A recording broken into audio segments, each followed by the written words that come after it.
This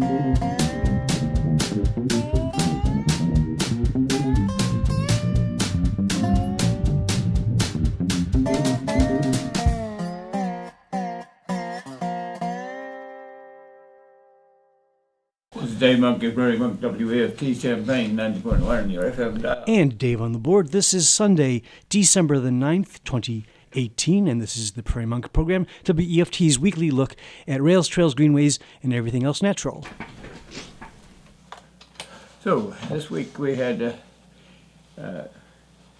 what I thought was an excellent WFT associate meeting. Over 30 people there, and that's good for non-profit things. That's very telling. So the meeting was in the community center in Urbana, and that's difficult because it has a very difficult acoustics, and if you're not sitting in the right place, you just don't hear. And so the community center is closing. It may go into an office space or something like that. So WEFT is looking for a new place, and Mike Feldman is doing that. And I'm very pleased that some of the places he's looking at have a PA system, because I think I don't think I have a hearing problem, but I know others. John Coleman had a hearing problem, and the country gentleman also had a hearing problem. And even if you do hear, you lose the caps of the sound, and that's rather awkward. You have to guess at what's being spoken about. You don't necessarily have to have a roving mic, but a roving mic really does help. And you can have a standard mic, but if you do that, you have to have an aisle and some ability for people to get out of their chairs and to the microphone. So that means your chairs have to be a little spaced so people can move in front of each other's knees. Good meeting, and sometimes people stand, and that sometimes helps because you don't exactly know who's speaking at the first. But excellent meeting. Last week we dealt with Forest Preserve. We didn't get all the pictures in order, but we try. And you at least got pictures that gave you an idea of what the Forest Preserve was like. And the intent was to suggest that this facility is wonderful, and that it supports the community, and the community supports it. And just little aspects of administration or looking at the landscape were, to me, interesting. This week I had occasion to go east on 150. That's just let me check here. Am I on the right phone? Yes. Mm-hmm. Okay. So the weather was cold and crisp, and the snow that had come was not a lot, but it was sticky, and it made the landscape look like a tinsel town. And I went along 150. I was heading for Homer Lake to a memorial for Stuart Martin, and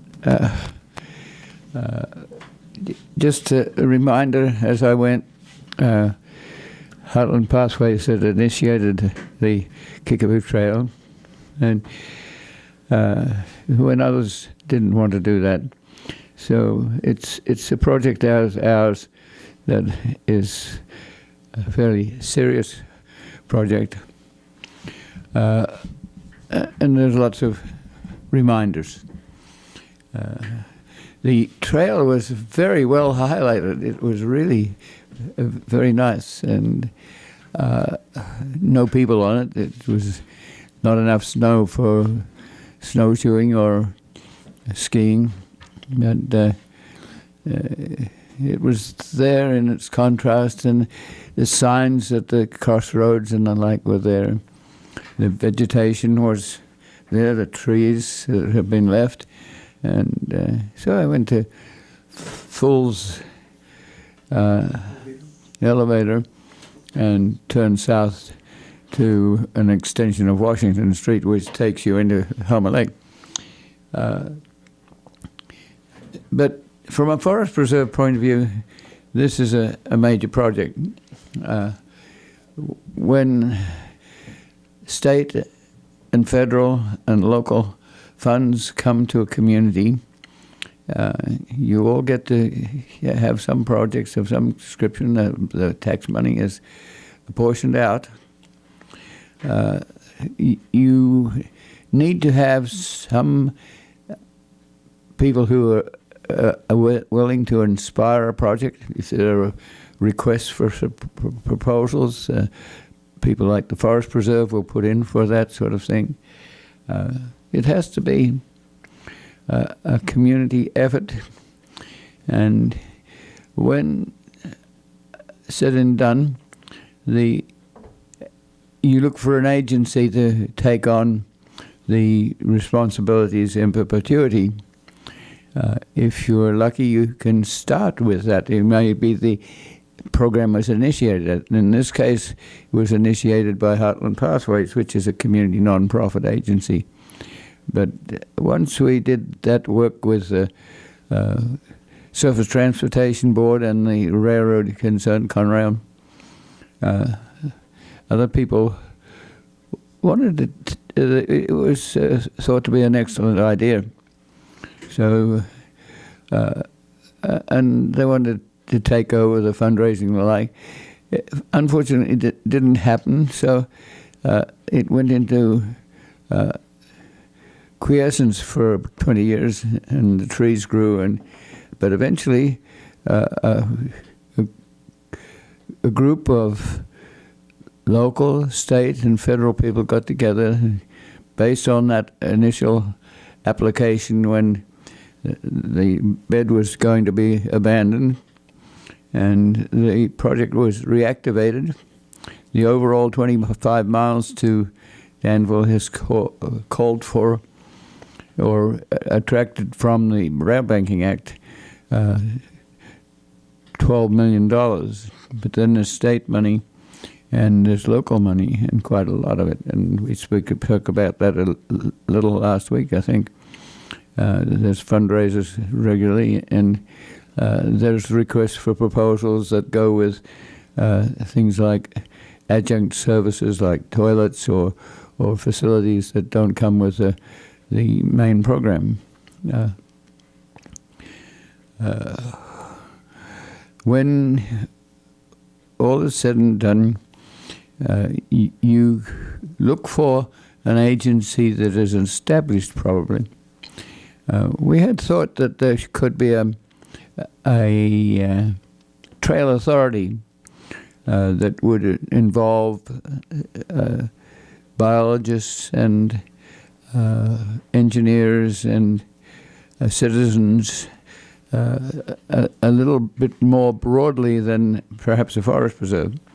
But the forest preserve was established for at least for 75 years, so it became the preferred group. And if you do this at the start, and if they the initiators, they go through the planning process and through the various aspects of maintenance that they will be involved in the future. So this is one of the things that the Forest Preserve does, and it's very helpful that they're there to do that. The Forest Preserve is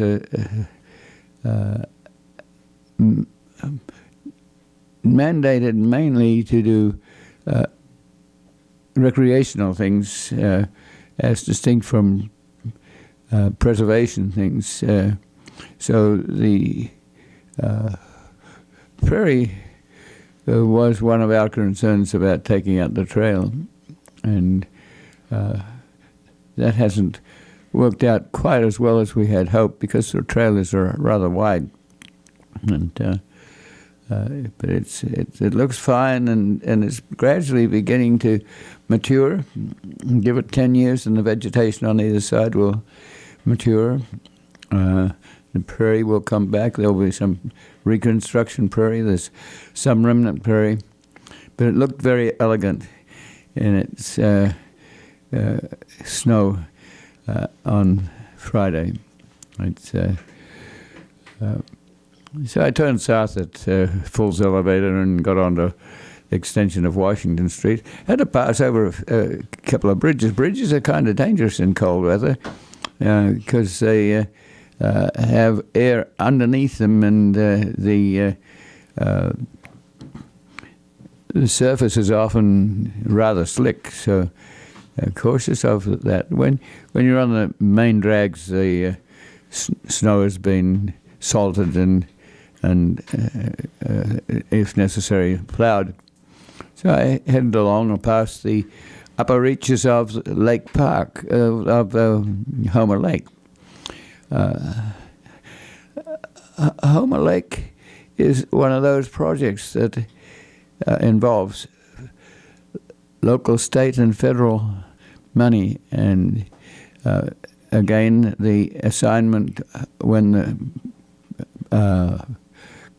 the lake has been constructed is perhaps on a temporary basis to the Forest Preserve, and then eventually to in perpetuity within the Forest Preserve. So that's another aspect of the Forest Preserve, being there to be involved and take over that sort of interest. And that's a rather wonderful thing that people would get together to form that 75 years ago. H.I.L. Galvin and others, just a five-person board that got that into action.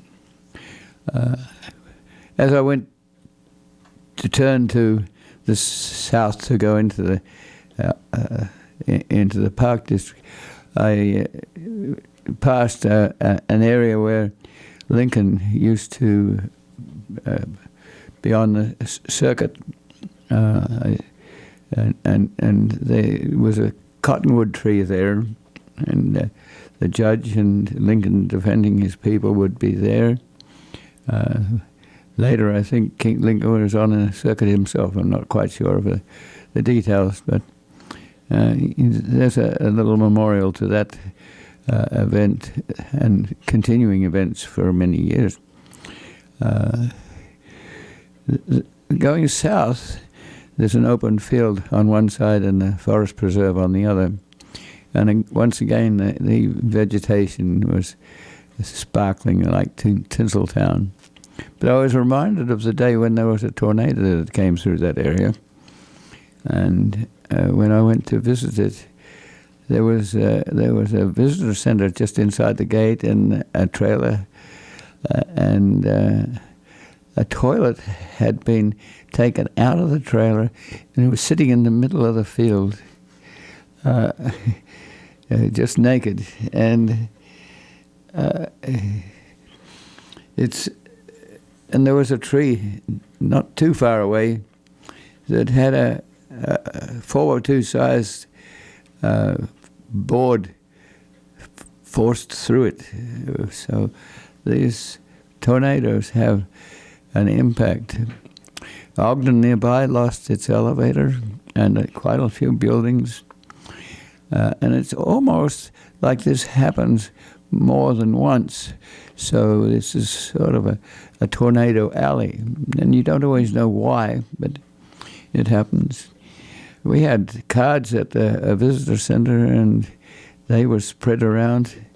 And so I took the road to the community center, and I was following someone, and it was obvious that the car in front of me was enjoying looking at the vegetation and the snow, because they were going slow, and I was quite prepared to go slow too, and do the same sort of looking around and looking at the lake and looking at the dam and wondering what we do with water and how we, in this case, block a tributary to the Salt Fork, and you can go on to the dam.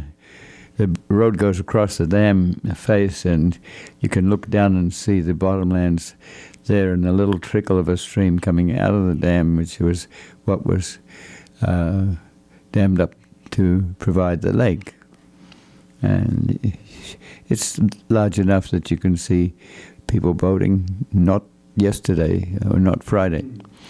And found a parking lot and went to the community center, which looks over the lake and has quite a lot of character. And I've been to weddings. Bill Saylor was married there. It's a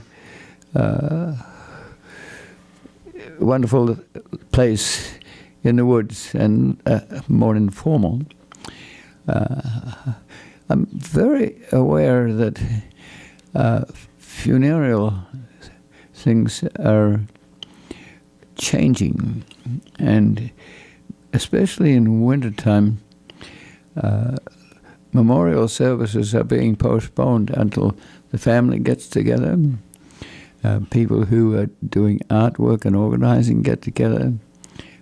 And in this case, the passing of Stuart had been very sudden. It was at a wedding at the Gaelic Center, another informal situation, and but the people had had time to think about the memorial service, and it was quite wonderful for that reason. And so I see it happening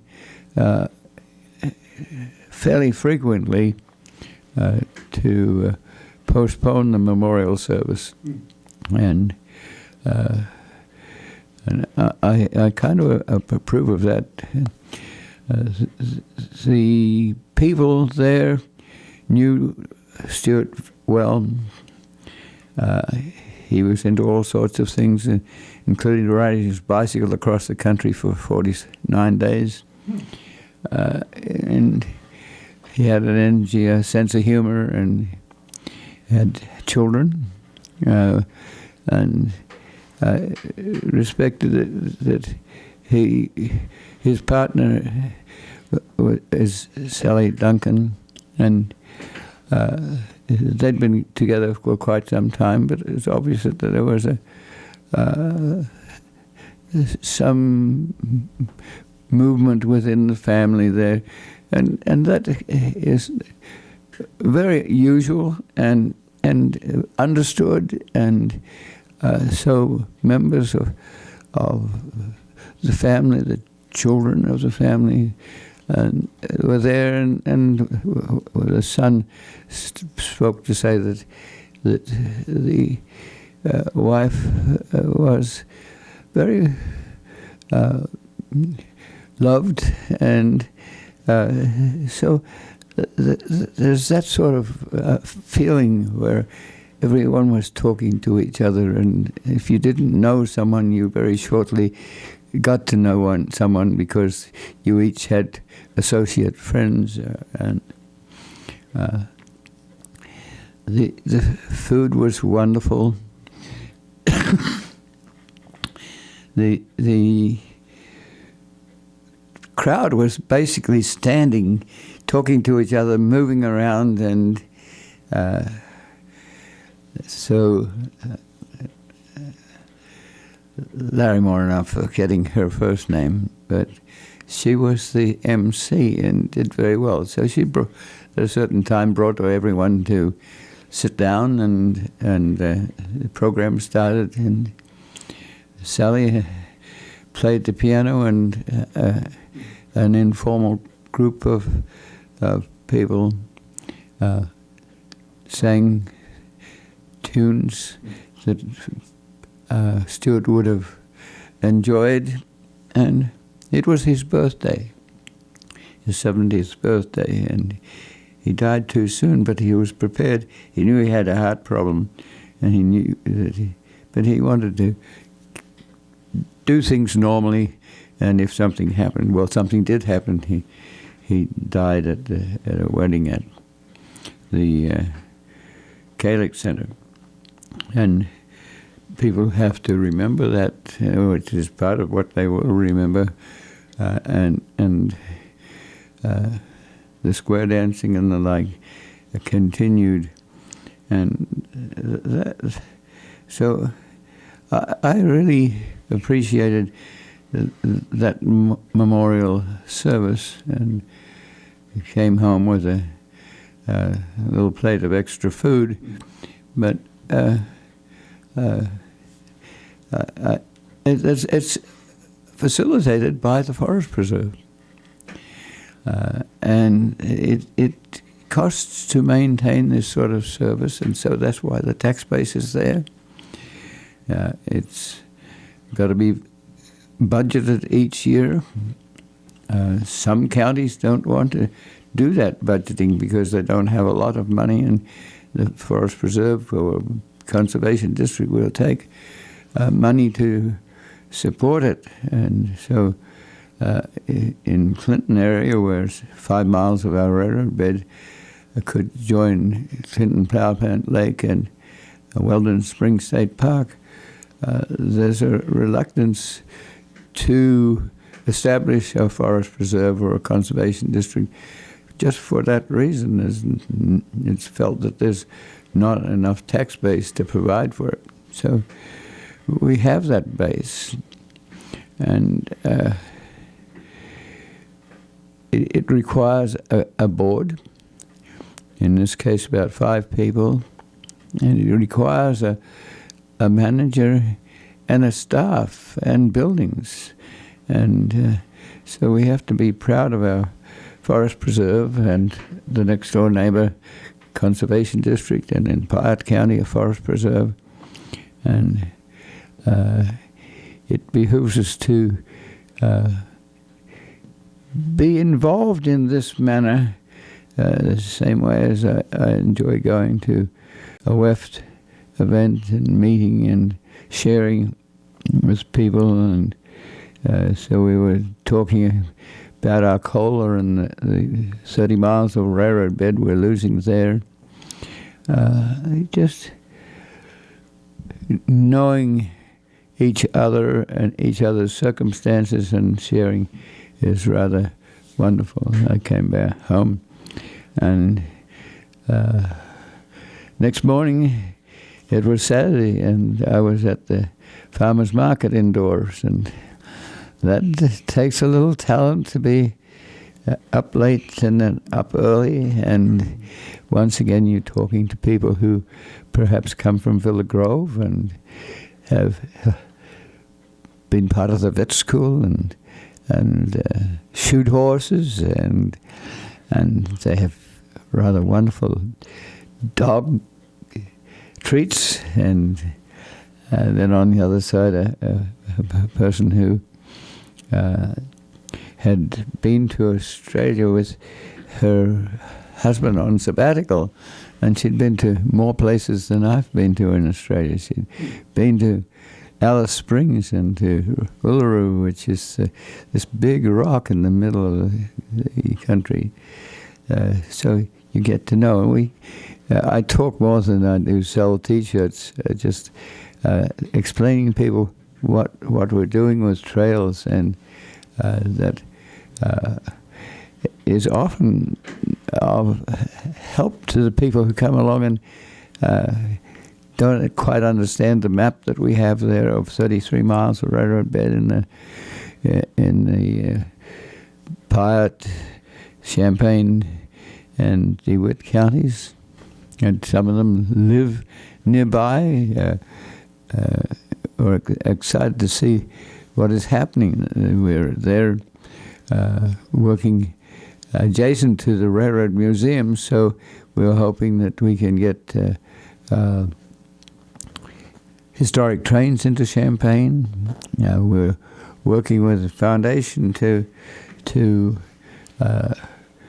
provide or to save, preserve, conserve 4 miles of not A-grade prairie, but the only prairie that we have in that region, sitting right outside Allerton Park, owned by Heartland Pathways. We've given an easement to the city of Monticello that's put its own money into putting a rail trail across the Sangamon River that is very popular. It's safe. You don't have to be on Bridge Road doing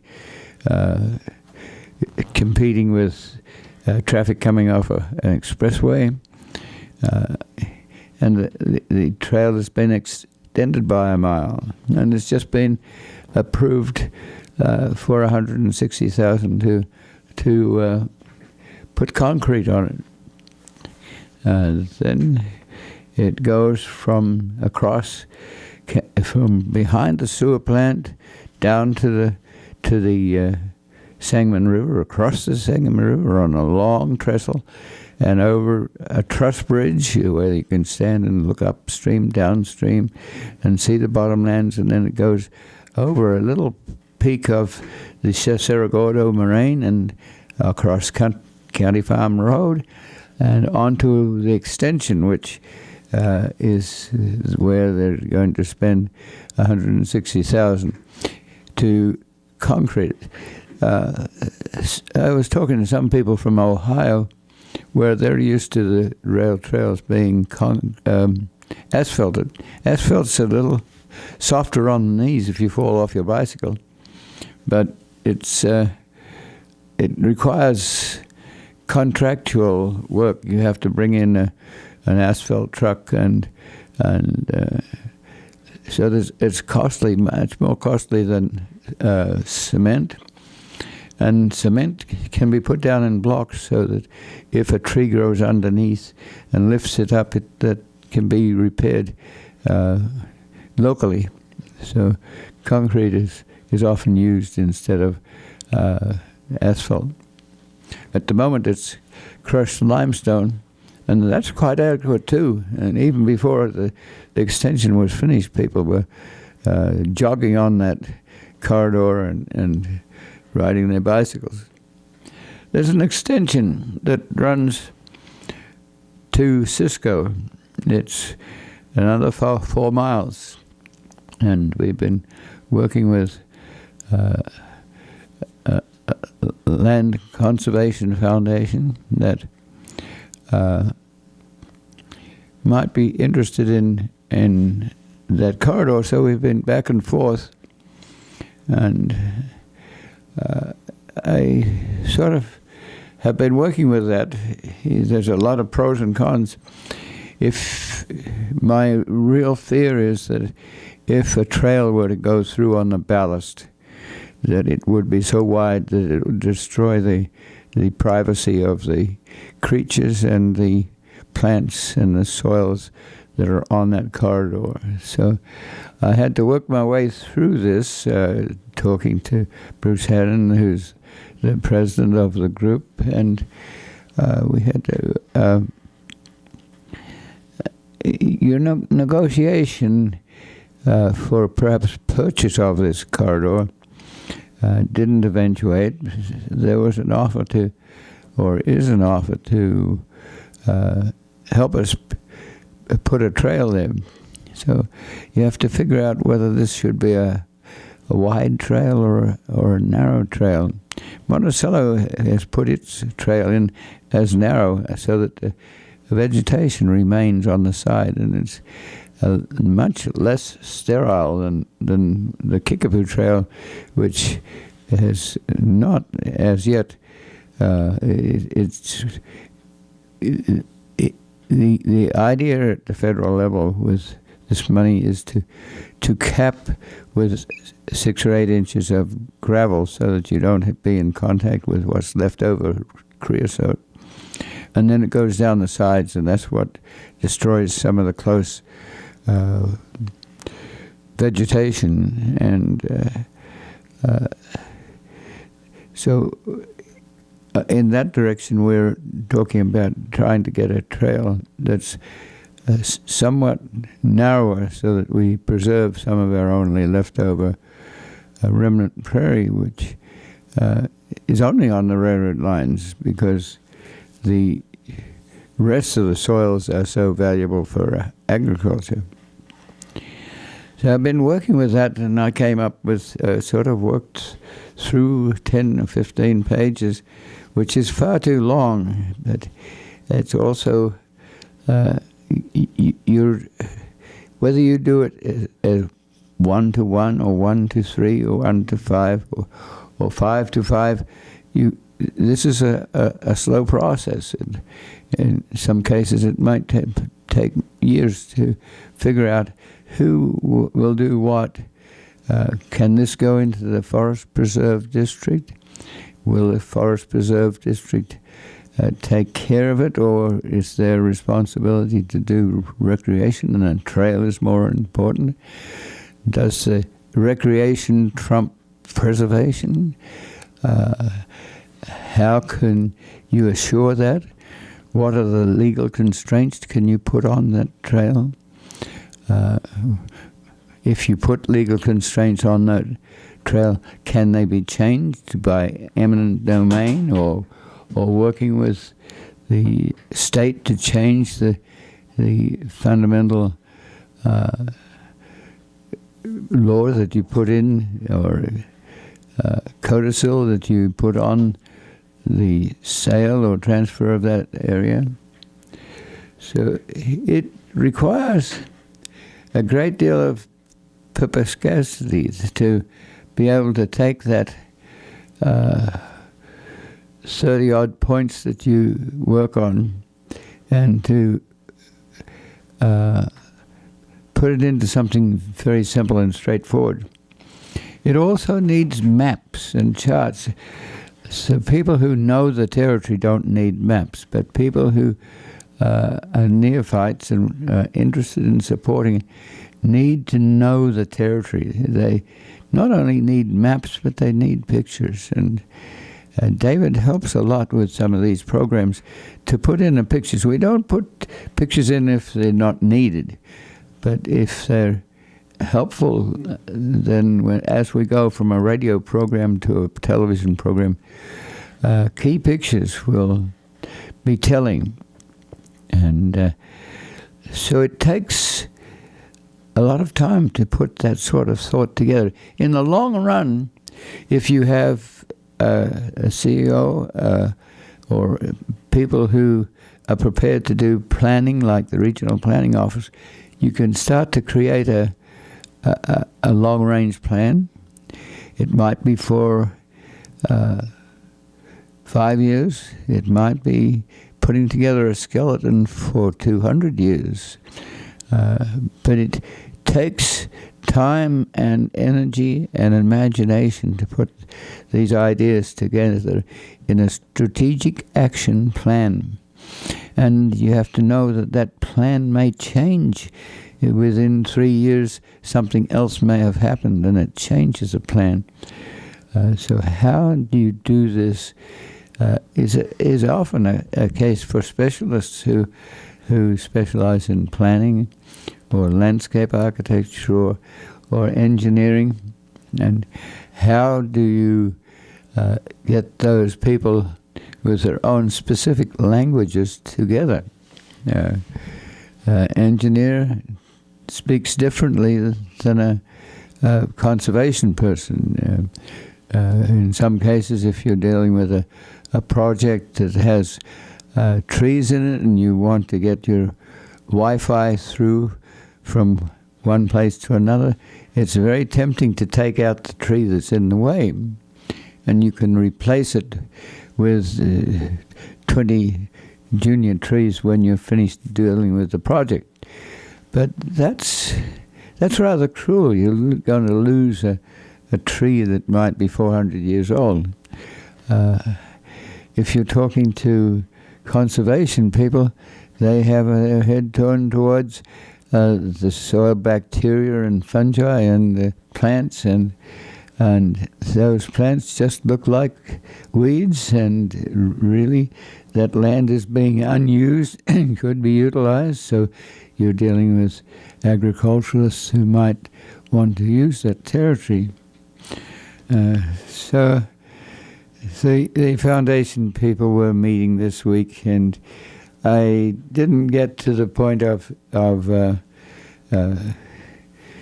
being able to provide a succinct answer to their request to help us to put in a trail. But my conclusion after working through the whole thing was to say, I think we don't need a trail. What we need for a trail is to take the adjacent old highway that has been replaced by Route 72 and put a shared road on it from Monticello to Decatur.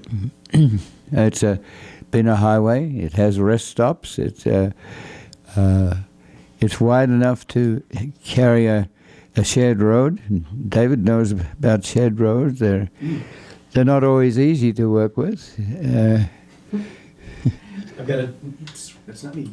I got to tell you that this is something that we've actually been talking about on Facebook. There's a local group on Facebook of Champaign-Urbana bike riders, and we complain incessantly that the shared area on so for people, if you've ever ridden on the streets where they actually have a couple of chevrons with a bike marked on the street, that's a shared road. Yes, cars get to be here, but don't forget that there could be bicyclists here too, because this is a main thoroughfare.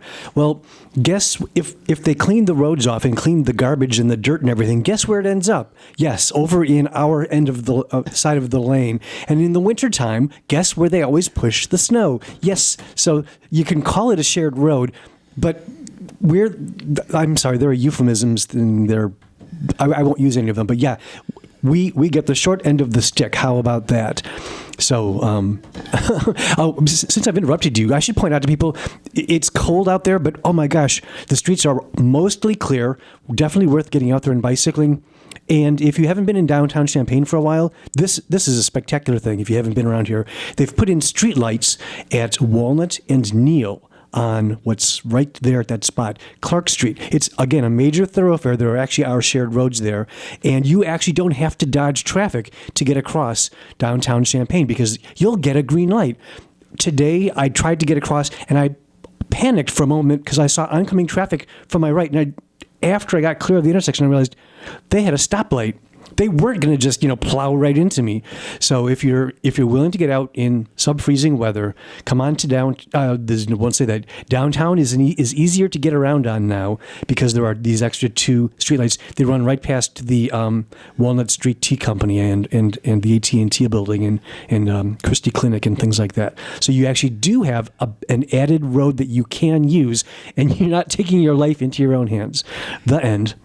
And they're well established. The lines are bright white, and they're on recent asphalt, and it's black, so it's very easy to see the line. The one downside is if they're not careful when they put those markers down, they get really slick when they're wet.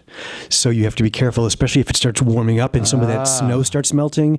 Those could be, you can actually, if they buy the high enough quality ones, they're actually rugged.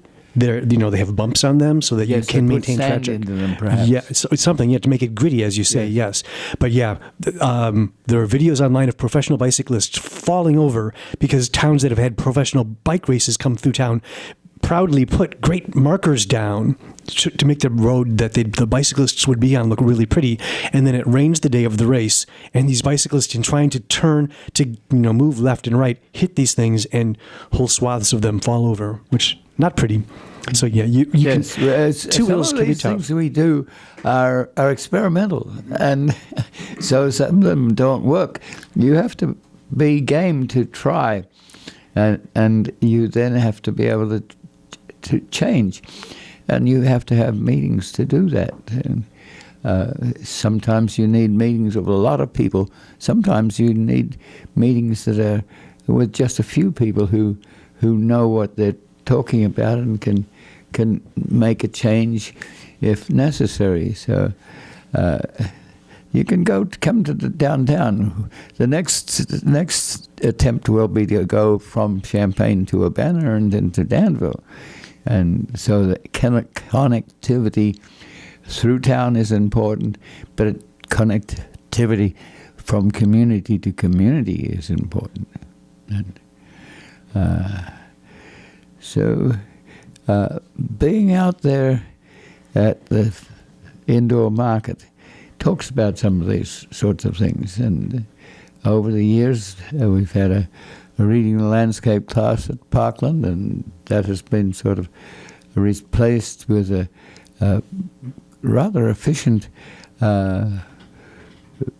master naturalist program that David has just been part of. And so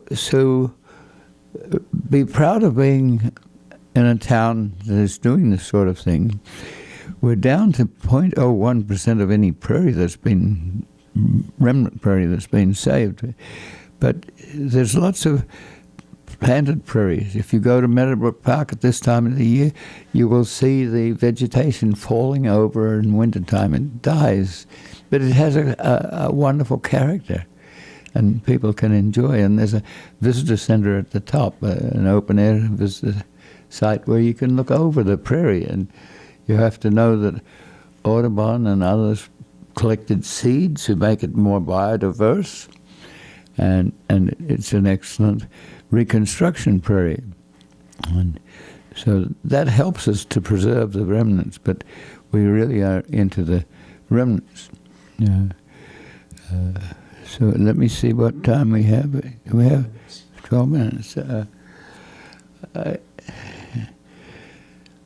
I have in front of me, I've been reading a book that deals with land acquisition in the U.S. Well, not only do we have a local situation, but we've had a national situation over the years. You've had early settlement, you've had English settlement, you've had the conflict with not paying taxes to the royalty in England, the development of a charter to do differently. There's a getting together of states and taking advantage of ideas, generating leaders that may or may not be able to do things. Andrew Jackson was in the one of the first presidents that came from Tennessee. There were people that went over the Appalachians, and then the French were there with the west side of the Mississippi was and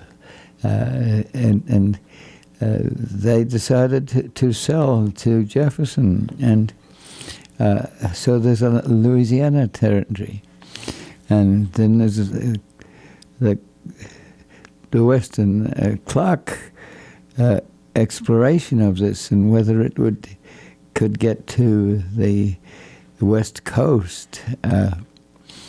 There's a Mexican area where the Mexicans were also objecting to be controlled by Spain, and they had their own war about that, and so they were independent as a Texas at one stage. And then the United States people from various backgrounds pushed their way into the Mexican territory to the point that they were controlling the Mexicans. And so you had a war there between the Texas group and eventually Houston and others did get that area, and so that made another contribution to the United States. And there was a Mexican area that was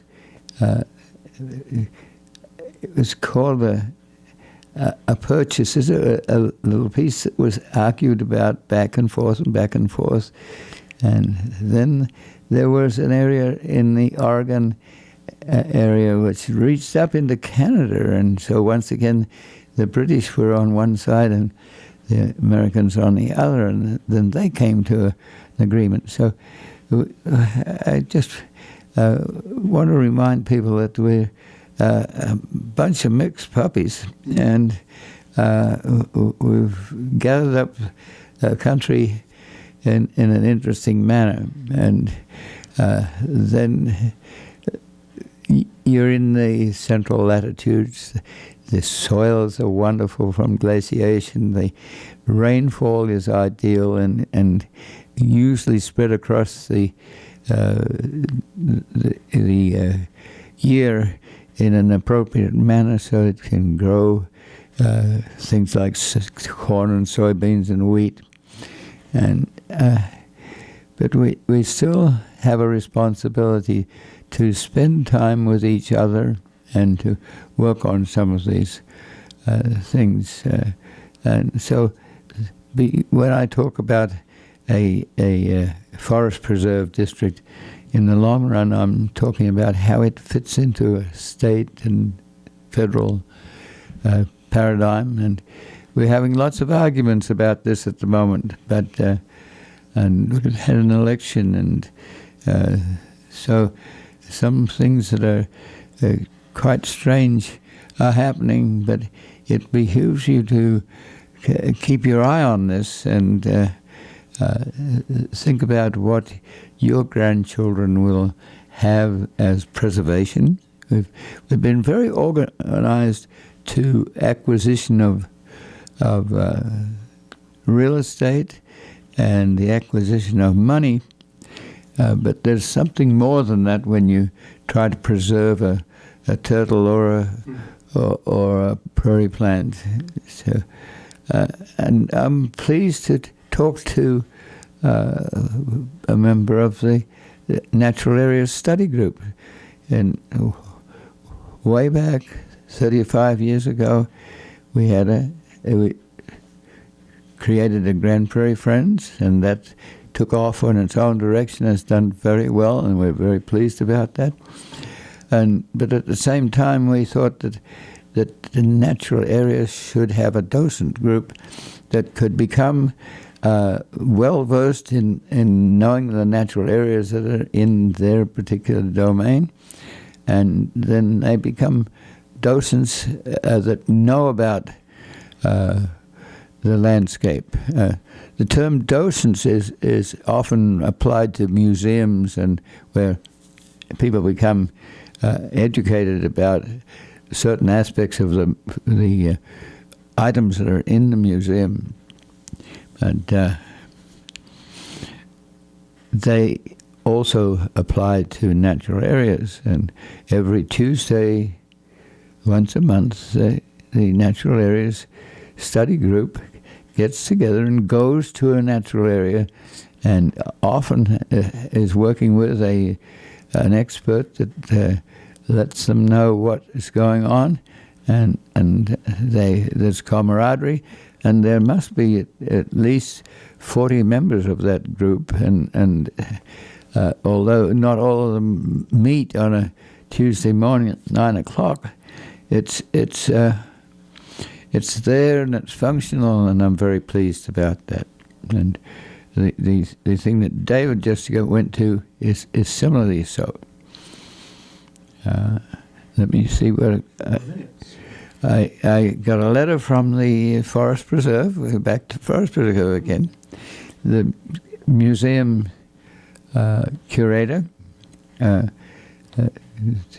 sent me a letter last week. Mentioned that we were talking about Wollygug. It's a wind vane that's on, with a little man that does things when the wind comes, but also the wind vane turns to show you where the wind is. And we know that from burning prairies and controlled burns, you can change the wind. The wind can change itself in a few minutes, so it's going one direction at the moment and then turns around, and that's very dangerous. So we get used to looking at wind vanes. Wind vane is more permanent, but the question is, we're donating that, and so we have to sign various documents. So I just opened that letter last night. But that's another function of the Forest Preserve, is to have a museum that accepts a lot of information. My next door neighbor at the farmers market was moved into a house which was next to a one-teacher school teacher. And they found in the attic a whole bunch of documents, and it would appear that the women that was doing, or the people who were teaching at the one-teacher school, used the house to live in and stored their records in the attic. Not the best place to store things, but the new owners of the house took those documents to the, I think it was the Coles County Museum, if it might be the Douglas County Museum, because they didn't belong to those documents, but they could be of use to others. And so often when you look at something and you think it should be thrown out, think twice, because it might be valuable. And those of us who do that are faced with warehousing and getting to know who you can give something to. I just picked up a cat, and we had a friend, Mary Hussey, and she had Catanalia. She had recorded cats jumping. She had cats that were doing interesting things, and there are people who get on Facebook with those things. David sends me some from time to time, and it just so who would want that little piece of decoration that sits on a windowsill? I take things to the idea store. I took a clock this week, and I took a big bowl, which is about 2 feet across, as heavy, and you put floral arrangement material on it, and you make an interesting floral display. And I always get these things adjudicated. I don't want to take stuff to people who can't accept them. So typewriters, I found, do not sell very well. And so I think the time is up, and thanks for listening, and get out there and enjoy the cold, actually. It's very interesting. That's a great way to put it. Yes, it's cold out there. That doesn't mean it's bad for you. Just appreciate that you're cold for a while, but you can go in the house after you're done being out in the cold. And wear the appropriate clothing that you can peel off when you get inside. That's right. Wear layers when you're outside. But this yes, is Dave Monk, your Prairie Monk, WAFT Champaign 90.1 on your FM dial. And Dave on the board. And the views and opinions expressed are solely those of the speakers and no one else.